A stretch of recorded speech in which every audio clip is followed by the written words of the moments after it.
I put all the sauces right here. It's classic, again, pantry staples that you have. One of the reasons why I do these recipes is because I want you to be able to use that bottle of soy sauce you bought, or that bottle of sesame oil that you bought. That every recipe says I only need a teaspoon or a tablespoon.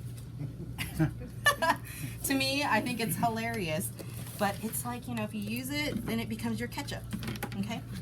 I have some beautifully sliced white onions here. You can use whatever onions you want, again, aromatics.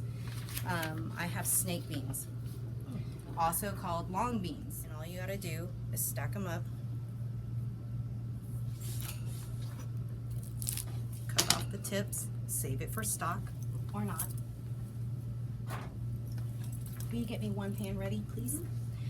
And cut them about 2 inches or so. If you want them smaller, you can.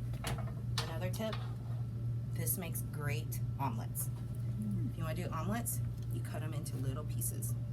Scramble them with your eggs and put a little bit of salt in there. And I like it with shrimp, so saute my shrimp in oil, throw the eggs in there with that in there, and just move it around and do a soft scramble on it and pull it out. It's fantastic. It is really, really fantastic. You can also eat this raw as well. It makes a great little salad. And I just sliced it all up real thin. I didn't do anything to it. But what we're gonna do today is we're gonna add a little bit of baking soda to it. Why? Is to tenderize it a little bit more. It gives it that, you know, when you go to a Chinese restaurant, you're like, why is their meat so silky and so tender and all that stuff? Because they use a little bit of baking soda to tenderize it, okay? Cornstarch as well. A little bit of vegetable oil in there. 1/4 cup of water.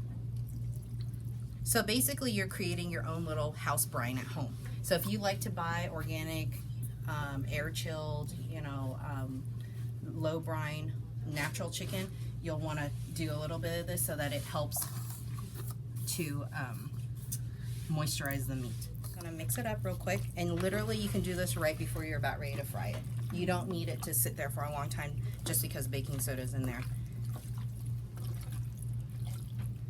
And all I did was I cut them into little shreds, about the same size as everything else. Okay?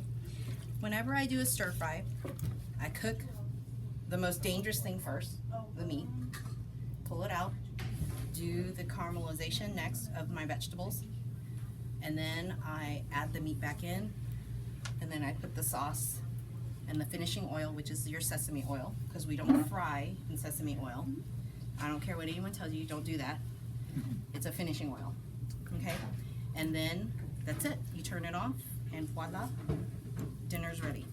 So to fry, you just use normal vegetable oil? Yes, a flavorless oil. I do not recommend olive oil. It is a flavored oil. Avocado works fine, but olive oil tends to impart, you know, a flavor to it. And then when it's hot enough, we're gonna do what? Meat first. Most dangerous first. And most dangerous first, and the oil. Not oil. I use it all to marinate. So I do use a little bit of oil to marinate the meat. It's just a little haphazard thing that I learned, I guess. So I didn't even use a tablespoon because I put oil in there. Okay, I'm just trying to wet the skillet. So don't overcrowd, because you don't want to boil your meat. Boiling meat is not Chinese stuff. Not at all. So if we need to do 2 batches, we will. Okay. And you can feel it stick, and that's what you want it to do. And just leave it undisturbed. Wash a dish, come back, stir it, wash a dish, come back. And it's literally about 2 to 3 minutes. And I just mix it. Just like when you're roasting in the oven, the brown bits make great gravy, and we're going to do the same thing here. It's going to add to the bean sauce gravy. So while we're waiting for this, we're going to make our thickener. So 1/4 cup of water. I need the bean sauce. The ground bean sauce is a little bit fermented. It's actually in the hoisin sauce as well. No, it's more savory than anything. Out of it. It's usually right about there. We sell like pieces of it to the restaurant. But we're gonna mix it in there. Famous brand is the Chun one. Oh, it does not. It does not. But it might have a naturally occurring glutamate that forms during the fermentation. But no added monosodium is what I read on that label. So I'm thinning it out, the bean sauce, in here with that water.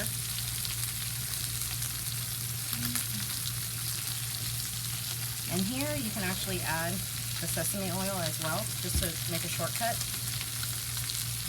And then she's going to bring me the cornstarch. You put it right there.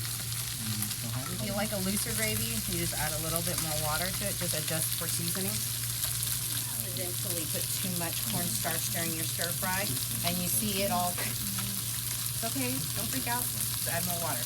Add chicken stock, whatever. Just quickly add some and just stir it up. Okay, so this will give you your little silky gravy at the end. So this is where people get confused. They're like, oh, I don't actually cook it with the sauce, and I'm like, no. This is my shortcut. It doesn't, you know, the risk of burning everything because you have a sticky sauce on there is less when you're doing a quick little stir fry. So these are the tips that I use at home. So it sticks a little bit, which is fine, but this is what you want. You want that. Okay, at least on one side of the meat. Okay, because that's going to give you that wok breath flavor. Okay.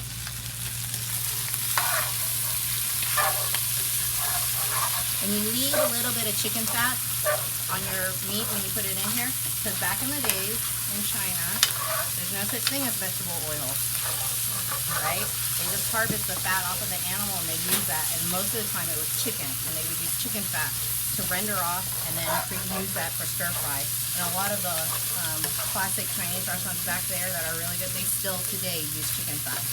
We actually harvest our chicken fat and we render it down and we sell it here.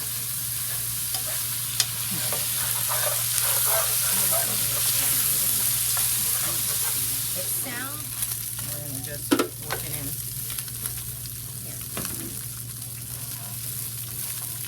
And if you need a little bit more oil, you can add a little bit at this point, but again, it needs to be vegetable oil, not sesame oil.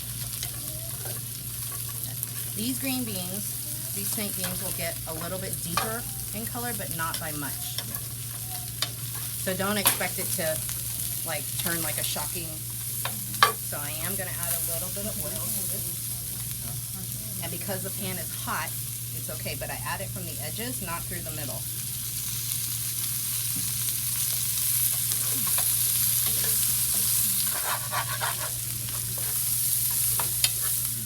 Okay, you can see some that are still a little raw, and then some of them, how they get that just rich color. And that's about what you want. You can, some Sichuan restaurants will fry them, and so that's where you see the skin bubble up, and it's totally okay to do that. Stir frying is about not overcooking everything. It's about being quick. Throw the chicken back in.